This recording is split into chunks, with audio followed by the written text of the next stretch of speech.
दोस्तों, एक समय की बात है। बुद्ध के संघ के दरवाजे सभी के लिए खुले रहते थे। सब उनके शिष्य बनना चाहते थे। कुछ लोगों को बुद्ध सीधे अपने संघ में शामिल कर लेते थे, तो कुछ लोगों को कहते थे कि तुम एक दिन और एक रात के लिए शमशान में जाकर रहो। इसी प्रकार एक व्यक्ति बुद्ध के पास आया और कहा, हे बुद्ध, कृपया आप मुझे अपना शिष्य बनाएं। बुद्ध ने उस व्यक्ति से कहा, तुम्हें मेरा शिष्य बनने के लिए एक दिन पूरा शमशान में बिताना होगा और तुम वहाँ जो भी सीखोगे वो मुझे आकर बताना होगा। उसके बाद ही तुम संघ में शामिल हो सकते हो। वह व्यक्ति यह सुनकर घबरा गया। उसने बुद्ध से कहा, दिन में तो ठीक है, लेकिन रात में शमशान में रहना खतरनाक है। बुद्ध ने कहा, कैसा खतरा? व्यक्ति ने कहा, वहाँ भूत प्रेत होंगे, वह मुझे पकड़ लेंगे। बुद्ध ने कहा, क्या तुमने भूत प्रेत देखे हैं? व्यक्ति ने कहा, नहीं, पर मैंने सुना बहुत है। पर कुछ लोगों को देखा है, जिनमें भूत आ जाते हैं, वह अजीब अजीब हरकतें करने लगते हैं। तब बुद्ध ने कहा, तो यह तुम्हारे पास एक सुनहरा अवसर है, यह जानने का कि भूत प्रेत होते हैं या नहीं। तुम वहाँ एक दिन और एक रात गुजारो और फिर विश्लेषण करके बताना कि भूत प्रेत होते हैं या नहीं। अगर तुम्हें वह मिल जाएं, तो तुम उनका विश्लेषण करना कि वह कैसे होते हैं, और अगर वह नहीं मिले तो तुम यह भी जान पाओगे कि वह नहीं होते हैं। व्यक्ति ने कहा, ठीक है गुरुदेव, अगर आप चाहते हैं तो ठीक है, मैं एक पूरा दिन और रात शमशान में गुजार लूंगा। बुद्ध ने कहा, ठीक है, अभी तुम आश्रम में आराम करो और कल सुबह ही शमशान के लिए निकल जाना। बुद्ध ने अपने 4 शिष्यों को कहा कि वह व्यक्ति कल शमशान जाएगा, तुम उसके पीछे जाना और उस पर नजर रखना, उसका ध्यान रखना, पर याद रहे उसे यह बात पता ना चले कि तुम उसके पीछे गए हो। अगले दिन वह व्यक्ति बुद्ध के पास आया और बोला, जैसा आपने कहा था, मैं शमशान के लिए निकल रहा हूँ। बुद्ध ने उस व्यक्ति से कहा, ठीक है, अब तुम जा सकते हो। वह व्यक्ति शमशान के लिए निकल गया। अगले दिन वह व्यक्ति बुद्ध के पास आया। बुद्ध उसे देखकर मुस्कुराए और बोले कि तुमने एक दिन और एक रात वहाँ गुजारी, तुमने क्या देखा और क्या सीखा? व्यक्ति ने कहा, मैं वहाँ सुबह सुबह गया। कुछ देर बाद मैंने देखा कि कुछ लोग एक अर्थी लेकर आ रहे हैं। कुछ लोग सामान्य थे तो कुछ लोग बेहद खुश थे। वह कह रहे थे कि उस व्यक्ति ने अच्छे कर्म किए हैं, यह बहुत किस्मत वाला है। उस बुजुर्ग के बेटे ने अपने पिता की चिता को अग्नि दी। वो कुछ देर वहीं खड़ा रहा। उसके बाद एक एक करके सब लोग जाने लगे। थोड़ी देर बाद वहाँ 2 अर्थी और आई, जिसमें एक अर्थी किसी अमीर व्यक्ति की थी जो बहुत सजी धजी थी, जबकि दूसरी अर्थी किसी गरीब व्यक्ति की थी जो बेहद साधारण थी। उसमें कुछ ही लोग थे।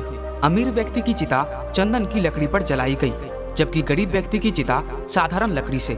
पहले अमीर व्यक्ति की चिता को जलाया गया क्योंकि वह अमीर था, जबकि बाद में गरीब व्यक्ति की। थोड़ी देर बाद दोनों व्यक्ति की चिता को जला दिया गया। उसके बाद सभी लोग वहां से चले गए, लेकिन मैं वहीं खड़े रहकर उसे देखता रहा। बुद्ध ने कहा, तुमने उनकी चिता को देखकर क्या सीखा?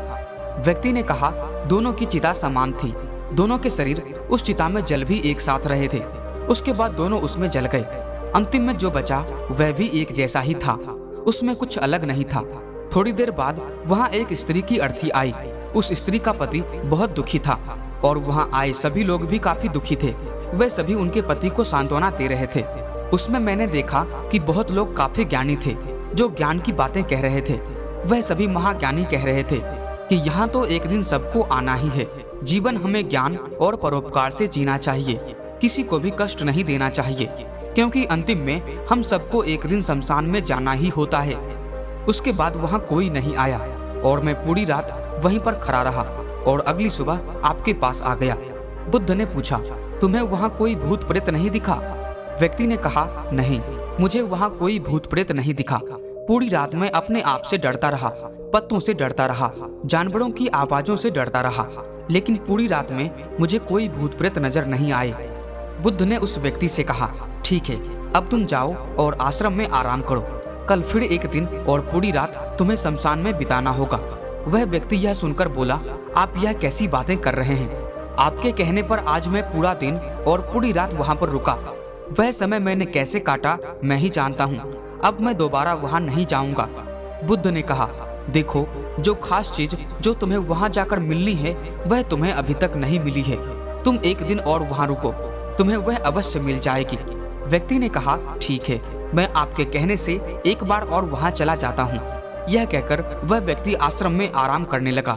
अगले दिन वह व्यक्ति फिर बुद्ध का आशीर्वाद लेकर वहां से शमशान के लिए चला गया।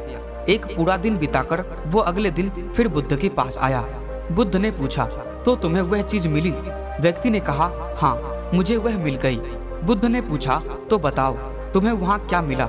व्यक्ति ने कहा, मैंने देखा कि कुछ लोग शाम को मुझे अर्थी पर लेकर आ रहे हैं। मेरे पीछे कुछ 15-20 लोग चल रहे हैं और मुझे 4 कंधों पर उठा रखा है।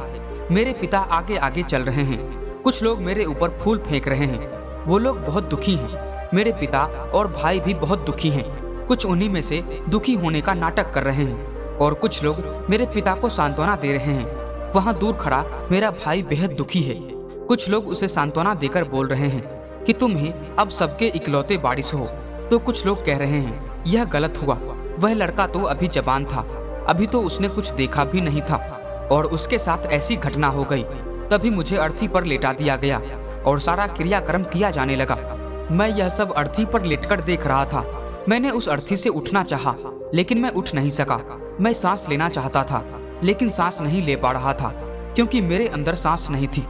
मैं अपने पिता को गले लगाना चाहता था, लेकिन मैं उठ नहीं सकता था। मैं अपने भाई को गले लगाना चाहता था, उसे कहना चाहता था कि तुम माता पिता का ध्यान रखना, लेकिन मैं बस लेटकर देख रहा था, कुछ कर नहीं सकता था। उसके बाद मेरी चिता पर लकड़ियां सजाई जा रही थी। मेरा मुंह भी ढक दिया गया। मुझे अब उस चादर के पार कुछ नहीं दिखाई दे रहा था। फिर उसके बाद मुझे गर्मी महसूस होने लगी। फिर मैंने देखा कि मुझे जलाया जा रहा है। मेरे हाथ पैर जलने लगे। धीरे धीरे अग्नि और ज्यादा बढ़ गई। मैं वहां से उठना चाहता था। मेरा दम घुट रहा था। मैं सांस लेना चाहता था, लेकिन मैं ऐसा कुछ नहीं कर पा रहा था। मैं उस अग्नि में पूरी तरह खो गया। मैं पूरी रात खुद को ऐसे ही जलता देखता रहा। मैंने देखा कि अंतिम रूप में मेरे पास केवल मेरी राख ही बची हुई है। उस पूरी रात ना तो मैं डरा, ना ही मुझे डर का एहसास हुआ। पता नहीं कहाँ मैं पूरी रात खोया हुआ था और सुबह होते ही मैं आपके पास आ गया। बुद्ध मुस्कुराए और बोले कि अब तुम संघ में शामिल हो सकते हो। वास्तव में ध्यान और ज्ञान होने के लिए ध्यान का बीज अंदर होना बहुत जरूरी है। वो बीज तुम्हें वहाँ कल रात मिला, जब तुमने जाना कि वहाँ सब कुछ नश्वर है। इस दुनिया में सभी लोग शमशान में जाने के बाद यह तो देख लेते हैं कि सभी को वहाँ जाना है, लेकिन जैसे ही वहाँ से बाहर निकलते हैं वह यह सब भूल जाते हैं और फिर अपनी जिंदगी वैसे ही जीते हैं, वैसे ही कर्म करते हैं, वैसे ही लालच करते हैं और जैसे ही शमशान में जाते हैं सब धार्मिक हो जाते हैं। पहली बार जब तुम शमशान में गए तो तुम उन्हीं ज्ञानी व्यक्तियों की तरह थे, जैसे कि वहाँ सभी महाज्ञानी व्यक्ति आते हैं। और जैसे ही तुम दोबारा वहाँ गए और आज वापस आए हो तो तुम्हारे अंदर भी ज्ञान का बीज उत्पन्न हो गया है। हम तब तक जीवन को नहीं समझ सकते जब तक हम मृत्यु को नहीं जानते। जो व्यक्ति बीमार है वही स्वास्थ्य के महत्व को समझ सकता है। दोस्तों, ये कहानी आपको कैसी लगी और आपको इस कहानी से क्या सीखने को मिला, हमें कमेंट में जरूर बताएं। वीडियो पसंद आई हो तो लाइक और शेयर जरूर करें और अगर आप इस चैनल पर नए हैं तो सब्सक्राइब भी जरूर कर लें। हम फिर मिलेंगे एक नए मोटिवेशनल स्टोरी के साथ। तब तक के लिए जय हिंद।